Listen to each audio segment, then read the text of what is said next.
Se inscrever no canal, deixe um joinha. E seu comentário, Deus abençoe. Joseph Smith e Emma Alice Smith compartilharam uma vida repleta de desafios e sacrifícios enquanto trabalhavam juntos para trazer o livro de Mórmon ao mundo. Desde os primeiros dias de sua relação, Emma apoiou Joseph em sua missão espiritual, mesmo diante de adversidades e perseguições. Quando Joseph recebeu as placas de ouro do anjo Moroni em 1827, Emma foi uma das poucas pessoas que estiveram ao seu lado, oferecendo suporte e incentivo.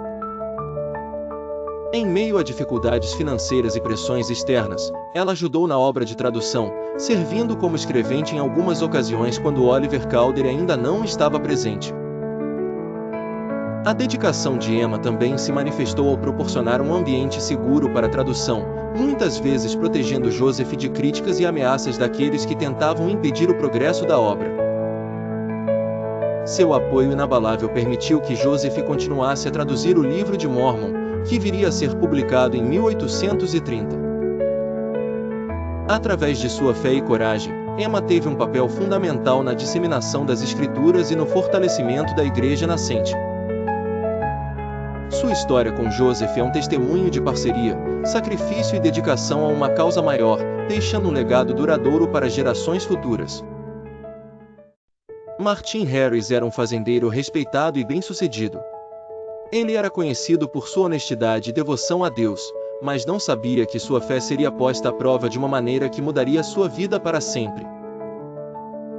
Joseph Smith, um jovem humilde escolhido pelo Senhor, recebeu a responsabilidade de traduzir um registro sagrado, o Livro de Mórmon.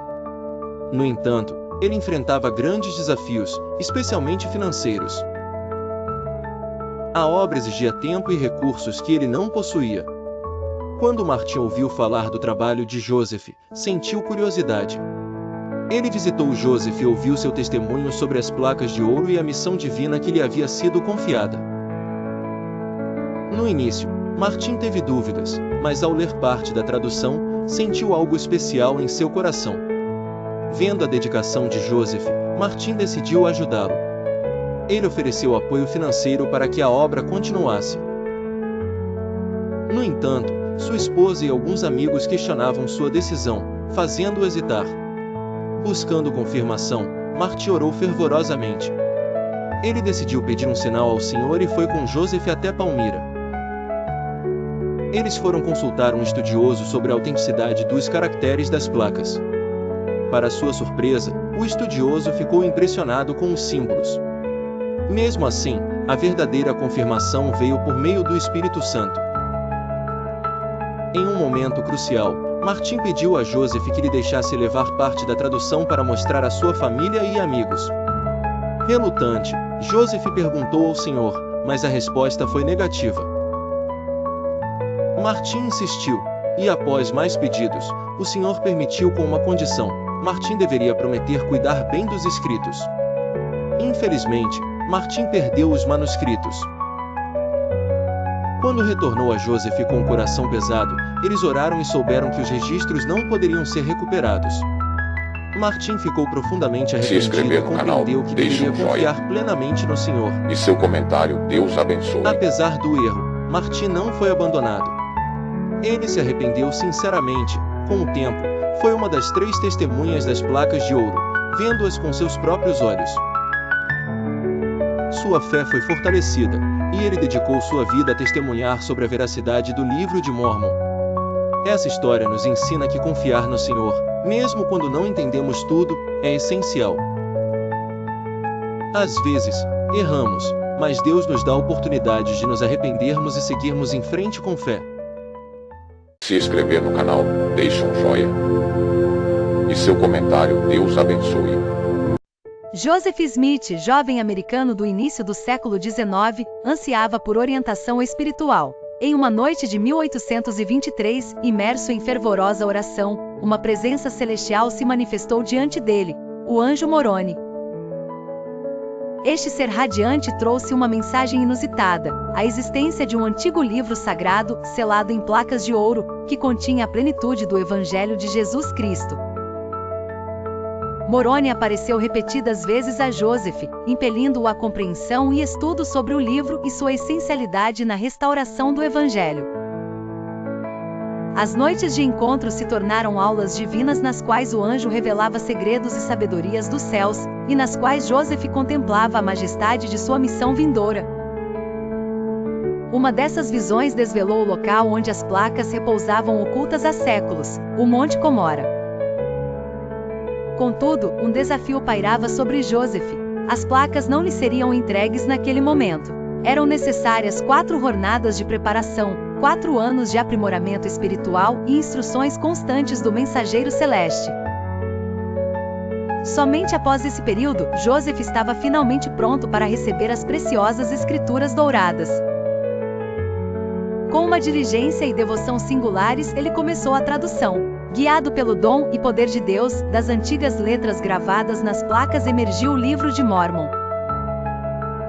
Uma nova escritura que testificava de Jesus Cristo e narrava a epopeia de povos antigos nas Américas e sua ligação divina.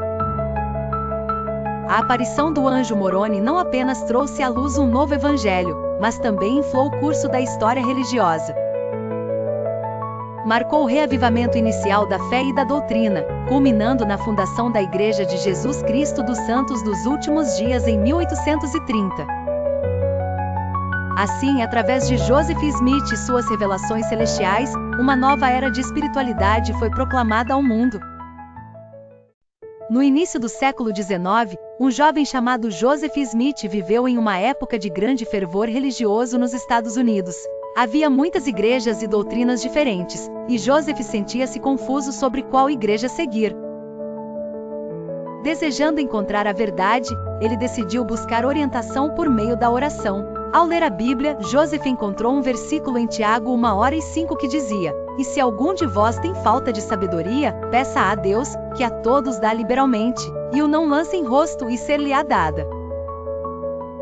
Inspirado por essa passagem, ele resolveu orar para saber qual igreja era verdadeira.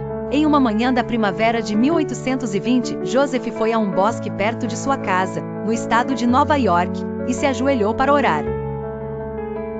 Enquanto orava, uma força escura tentou impedi-lo, mas ele persistiu com fé. De repente, uma luz brilhante apareceu sobre ele, dissipando toda a escuridão. No meio daquela luz, Joseph viu 2 personagens celestiais. Um deles apontou para o outro e disse: "Este é meu filho amado. Ouve-o." Jesus Cristo falou a Joseph e lhe disse que nenhuma das igrejas existentes era completamente verdadeira e que ele deveria aguardar para que a plenitude do Evangelho fosse restaurada. Essa visão marcou o início de uma série de eventos que levariam à restauração da Igreja de Jesus Cristo na Terra. A experiência de Joseph Smith é conhecida hoje como a primeira visão, e é um evento fundamental para os membros da Igreja de Jesus Cristo dos Santos dos Últimos Dias. Para eles, essa visão representa uma resposta divina a uma oração sincera e marca o início da restauração do Evangelho de Cristo. Essa história nos ensina sobre a importância da fé, da oração e da busca sincera pela verdade. Se inscrever no canal, deixe um joinha. E seu comentário, Deus abençoe. Samuel sempre gostou de ler as Escrituras, mas sentia que Deus falava apenas com os profetas antigos. Ele admirava as histórias de Moisés, Nefe e Paulo, mas se perguntava: será que Deus ainda fala com seu povo hoje? Um dia, enquanto estudava doutrina e convênios, encontrou esta passagem: "Portanto, de que outra forma poderei eu revelar-vos minha vontade, a não ser por meio de revelações que recebestes e que recebereis no futuro?" Doutrina e Convênios 1h38. Essas palavras ficaram em sua mente. Ele decidiu orar para saber se o Senhor ainda falava com seus filhos. Naquela noite, Samuel teve um sonho especial. Nele viu um grande campo cheio de pessoas perdidas, sem saber para onde ir. De repente, um feixe de luz iluminou um caminho estreito e reto. Algumas pessoas seguiram a luz, enquanto outras hesitaram. Ele percebeu que o Senhor continua a guiar seu povo hoje, assim como fez no passado. Quando acordou, Samuel sentiu paz. Ele percebeu que doutrina e convênios é prova de que Deus continua a falar com seus filhos. Ele fala por meio dos profetas vivos, do Espírito Santo e das Escrituras modernas. A partir daquele dia, Samuel estudou as palavras dos profetas vivos com mais atenção e aprendeu a ouvir a voz do Senhor em sua própria vida. Essa história ensina que o Senhor ainda fala conosco hoje, assim como fez no passado.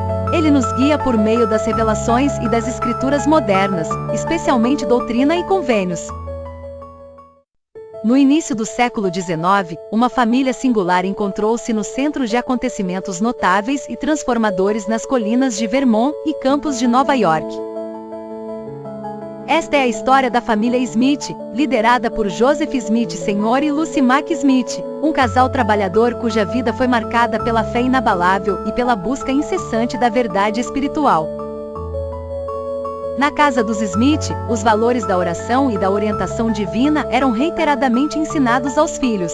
Entre eles, Joseph Smith Jr. destacou-se por sua inclinação profunda para as questões espirituais.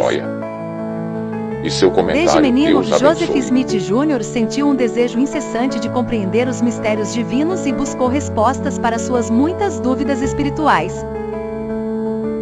As circunstâncias dos Smith não eram fáceis.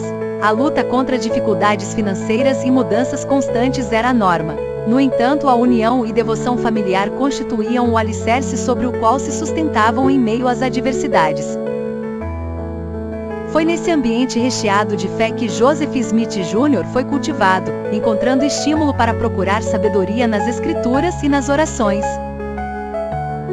O ponto decisivo na vida de Joseph Smith Jr. foi seu famoso episódio de meditação e oração em um bosque, quando, buscando por orientação, recebeu uma visão que alteraria não apenas o curso de sua vida pessoal, mas também tocaria a vida de milhões. Esta visão inicial marcou o início do que viria a ser conhecido como a restauração do Evangelho de Jesus Cristo. A história da família Smith é permeada por coragem extraordinária, resiliência e uma dedicação inflexível às suas crenças. Apesar das perseguições e provações que enfrentaram, os Smith permaneceram firmes e inabaláveis, desempenhando um papel inesquecível em um dos acontecimentos espirituais mais influentes da época. Por meio de sua história, a família Smith nos ensina que mesmo diante de provas e desafios significativos, a fé e a coesão familiar podem nos oferecer força, direção e paz. Se inscrever no canal, deixe um joinha. E seu comentário, Deus abençoe. Nos tempos antigos, o povo de Israel estava em conflito com os filisteus, cujo exército contava com um terrível gigante chamado Golias. Diariamente, Golias desafiava os israelitas, incitando-os a enviar um campeão para enfrentá-lo em combate singular, prometendo que o perdedor se tornaria escravo do vencedor. Durante 40 dias, nenhum israelita teve coragem de aceitar o desafio, nem mesmo o rei Saul. Davi, o caçula de Jessé, que era um simples pastor de ovelhas, foi enviado por seu pai para levar provisões a seus irmãos no campo de batalha.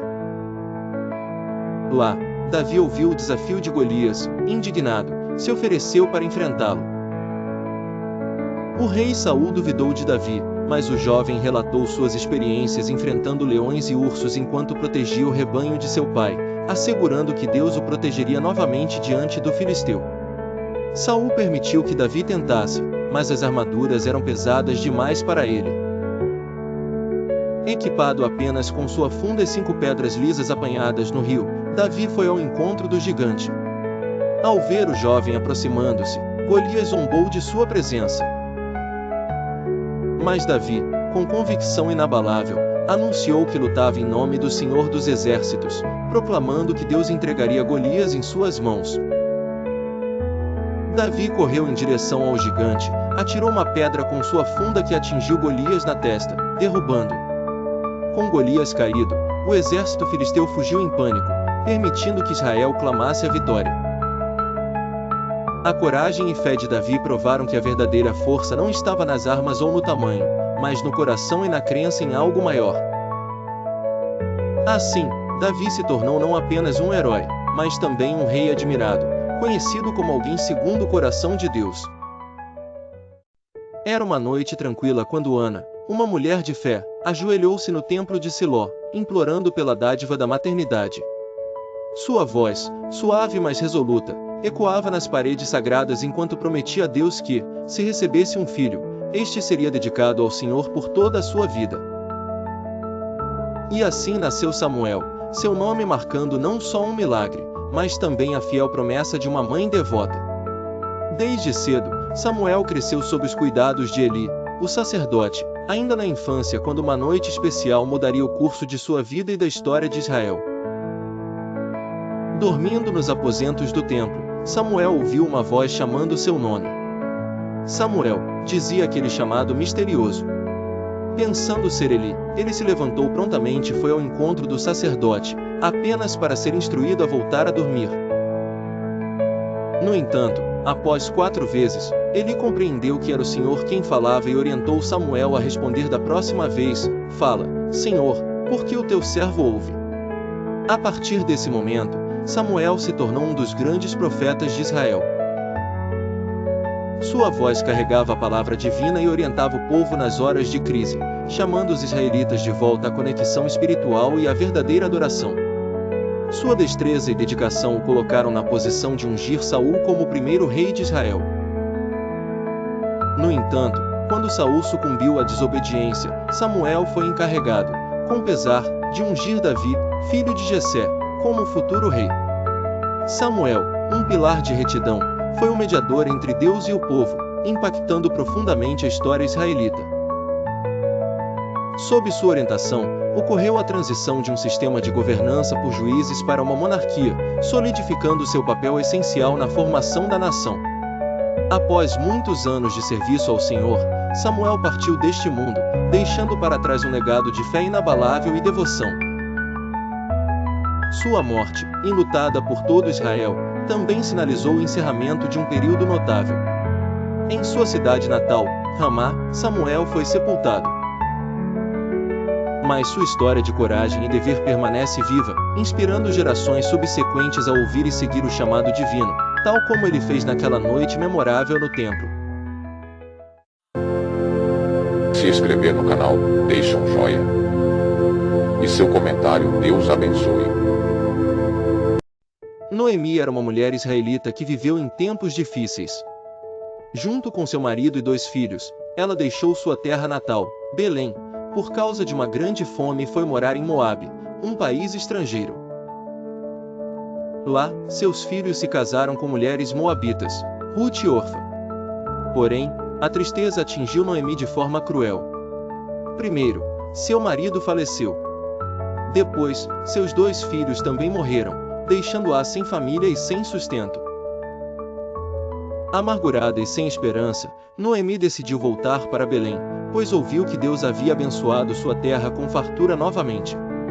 Antes de partir, ela disse às suas noras para voltarem para a casa de suas mães. Orfa, chorando, decidiu voltar para sua terra e família. Mas Ruth segurou firme a mão de Noemi e respondeu com palavras que ecoariam através dos séculos, prometendo lealdade e companhia a Noemi. Diante de tanta lealdade, Noemi aceitou a companhia de Ruth, e juntas partiram para Belém.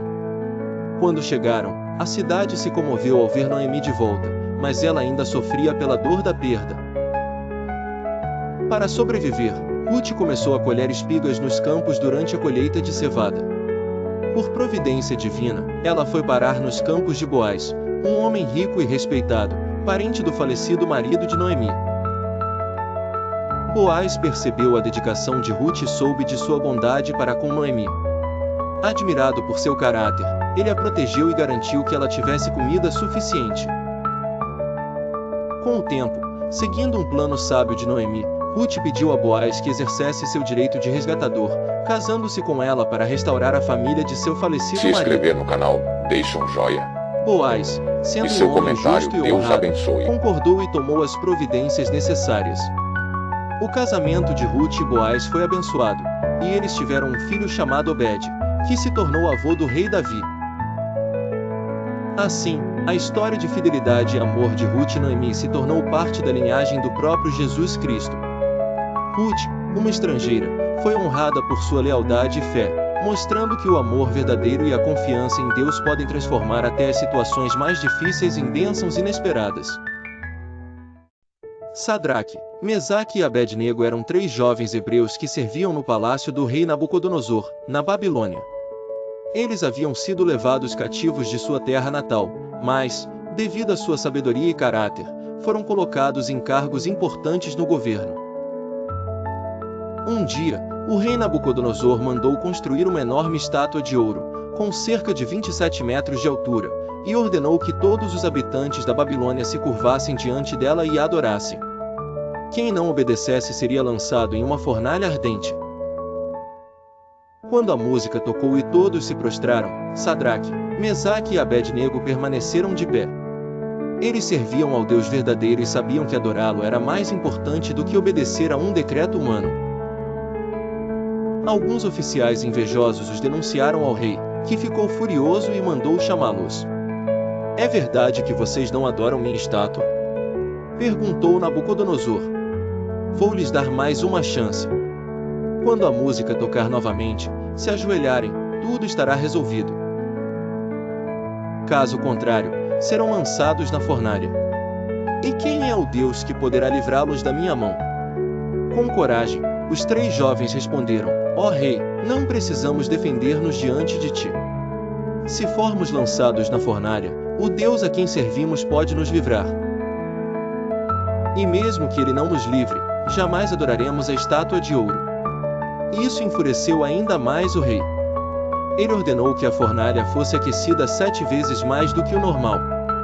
Os soldados mais fortes de seu exército amarraram os 3 e os lançaram no fogo. A chama estava tão quente que matou os próprios soldados que os jogaram ali. Mas algo extraordinário aconteceu. O rei olhou para dentro da fornalha e viu 4 homens andando livremente no meio do fogo, sem serem consumidos. E o 4º homem tinha a aparência de um ser divino. Atônito, Nabucodonosor chamou os jovens para saírem da fornalha. Eles saíram ilesos, sem queimaduras, sem cheiro de fumaça, sem um fio de cabelo chamuscado. E seu comentário, Deus O rei abençoe. reconheceu o poder do Deus verdadeiro e declarou: "Bendito seja o Deus de Sadraque, Mesaque e Abed-nego. Não há outro Deus que possa salvar assim." Então, ele promoveu os 3 a posições ainda mais elevadas no governo da Babilônia. Ele proibiu qualquer um de falar contra o Deus deles. Essa história é um poderoso exemplo de fé e coragem diante da perseguição. Sadraque, Mesaque e Abed-nego confiaram em Deus, independentemente das consequências, e ele os livrou de maneira sobrenatural. Se inscrever no canal, deixe um joinha. E seu comentário, Deus abençoe. Nos tempos antigos, antes dos israelitas entrarem na terra prometida, Josué, o líder de Israel, enviou 2 espias para investigar a cidade de Jericó. Ele queria saber se o povo estava preparado para a guerra e quais eram as fraquezas da cidade. Os espias entraram sorrateiramente em Jericó e encontraram abrigo na casa de uma mulher chamada Raabe. Ela era uma prostituta, mas também uma mulher sábia que percebeu que o Deus de Israel era poderoso e verdadeiro. Quando o rei de Jericó soube que espiões israelitas haviam entrado na cidade, enviou soldados para procurá-los. Raabe, no entanto, escondeu os espias no terraço de sua casa, cobrindo-os com talos de linho. Quando os soldados chegaram e perguntaram sobre os homens, ela disse: "Sim, eles estiveram aqui, mas já partiram antes do portão da cidade se fechar. Se forem rápido, ainda poderão alcançá-los." Os soldados saíram apressados em busca dos espias, sem saber que eles ainda estavam escondidos na casa de Raabe. Quando a noite caiu e a cidade estava em silêncio, Raabe subiu ao terraço e falou com os espias: "Eu sei que o Senhor deu esta terra a vocês. Todos nós estamos apavorados, pois ouvimos como Deus secou o Mar Vermelho para vocês passarem e como destruíram grandes reis. Nosso povo está com medo, pois sabemos que o Deus de vocês é o único verdadeiro." Então, ela pediu um favor: "Jure que, quando Jericó for destruída, vocês salvarão minha família e a mim." Os espias concordaram: "Se você não contar nada sobre nossa missão, quando o Senhor nos der esta terra, nós pouparemos você e sua família." Para garantir sua segurança, eles disseram: amarre um cordão vermelho na janela de sua casa. Quando atacarmos a cidade, todos os que estiverem dentro da sua casa serão salvos. Raabe então ajudou os espias a descerem pela muralha usando uma corda. Eles fugiram para as montanhas e se esconderam por 3 dias até que os soldados parassem de procurá-los.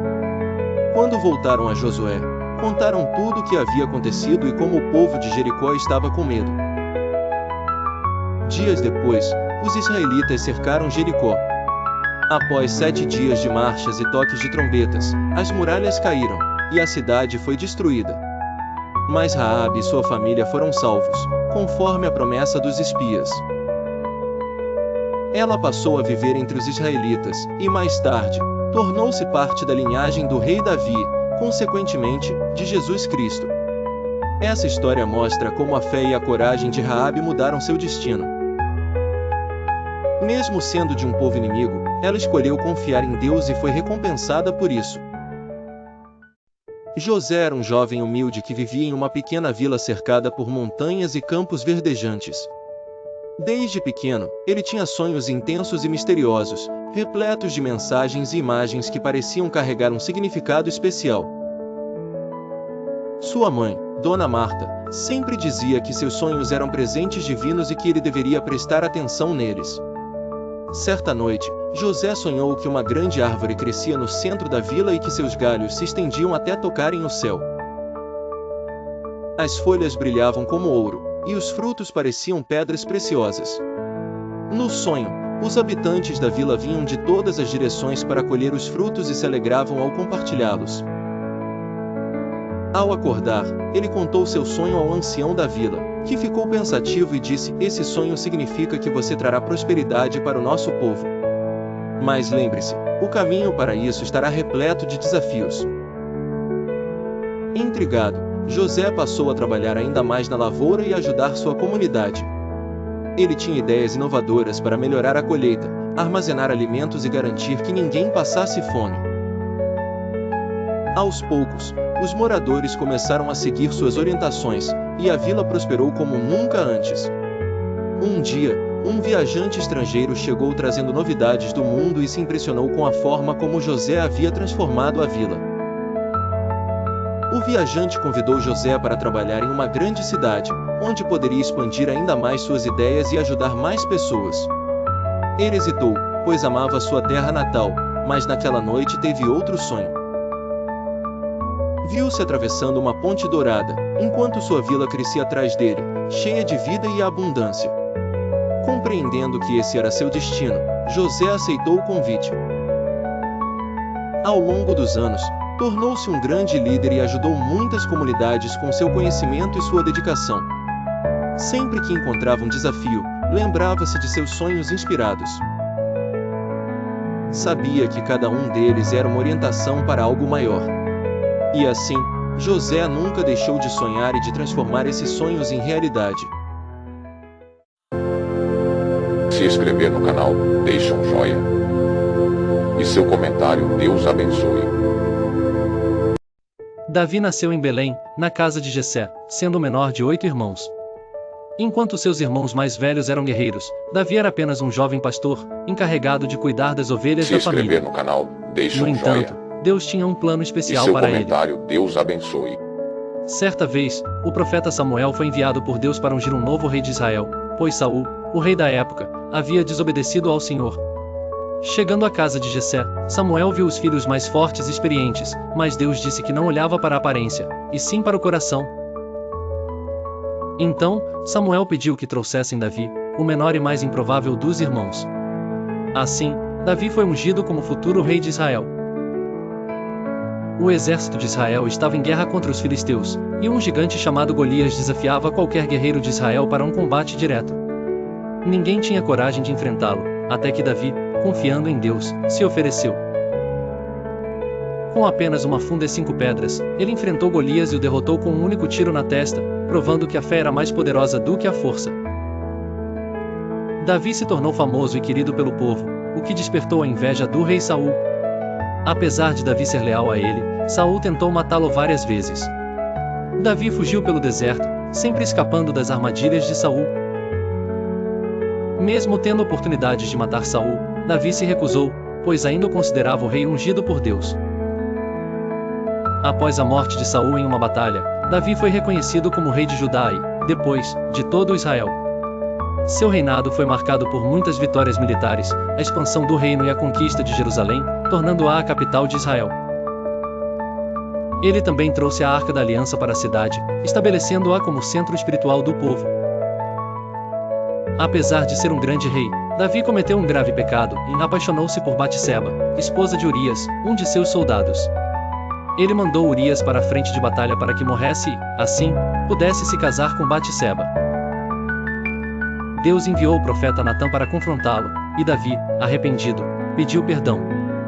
Como consequência, enfrentou muitas dificuldades em sua família e reino, mas Deus ainda o considerava um homem segundo o seu coração.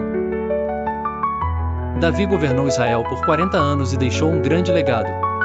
Ele foi um rei justo, um adorador de Deus e escreveu muitos dos salmos da Bíblia. Seu filho, Salomão, herdou o trono e levou o reino a um período de grande prosperidade.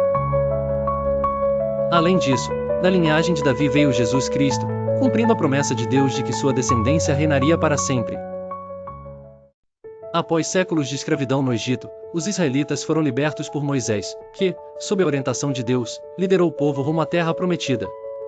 No entanto, essa jornada não foi direta nem fácil, durou 40 anos e foi marcada por desafios, milagres e provações no deserto.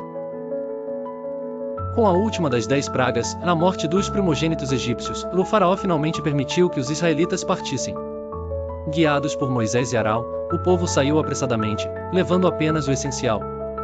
Deus os guiava de dia por uma coluna de nuvem e à noite por uma coluna de fogo. Mas o faraó mudou de ideia e perseguiu os israelitas com seu exército. Eles chegaram ao Mar Vermelho e ficaram encurralados. Então, Deus ordenou a Moisés que estendesse seu cajado sobre as águas, e o mar se abriu, permitindo que o povo passasse em terra seca. Quando os egípcios tentaram seguir, o mar voltou ao normal e os afogou. No deserto, os israelitas rapidamente enfrentaram dificuldades como fome e sede. Deus, porém, providenciou tudo, e maná, um alimento misterioso que caía do céu todas as manhãs, e codornizes. Se inscrever no Deus canal, enviou deixe codornizes um quando o joia. povo reclamou da falta de E carne. seu comentário, Deus Água da abençoe. rocha, e em 2 momentos, Deus mandou Moisés trazer água de uma rocha. No primeiro, ele bateu na rocha, e a água jorrou. No segundo, Deus ordenou que falasse a rocha, mas Moisés desobedeceu. Por desobedecer, Moisés foi proibido de entrar na terra prometida. Apesar dos milagres, os israelitas frequentemente murmuravam contra Moisés e Deus, demonstrando falta de fé. No 3º mês da jornada, o povo chegou ao Monte Sinai. Ali, Deus fez uma aliança com eles e entregou a Moisés as tábuas da lei, com os 10 mandamentos. Enquanto Moisés estava no monte, o povo, impaciente, fez um bezerro de ouro e o adorou, quebrando a aliança com Deus. Como punição, Moisés destruiu o ídolo e muitos idólatras foram mortos. Ainda assim, Deus renovou a aliança e conduziu o povo adiante. Chegando à fronteira de Canaã, Moisés enviou 12 espias para explorar a terra. 10 voltaram dizendo que os habitantes eram muito fortes, espalhando medo entre os israelitas. Apenas Josué e Calebe confiaram que Deus os ajudaria a conquistar a terra. Por causa da falta de fé, Deus decretou que aquela geração não entraria em Canaã. Eles vagaram 40 anos pelo deserto, até que todos os adultos daquela geração morressem, exceto Josué e Calebe. Após 4 décadas de peregrinação, uma nova geração estava pronta para entrar na terra prometida. Moisés, já velho, subiu ao Monte Nebo, de onde pôde ver Canaã, mas não pôde entrar. Ele morreu ali, e Deus mesmo cuidou de seu sepultamento. Josué assumiu a liderança e guiou o povo na conquista da terra. Se inscrever no canal, deixe um joia. E seu comentário, Deus abençoe.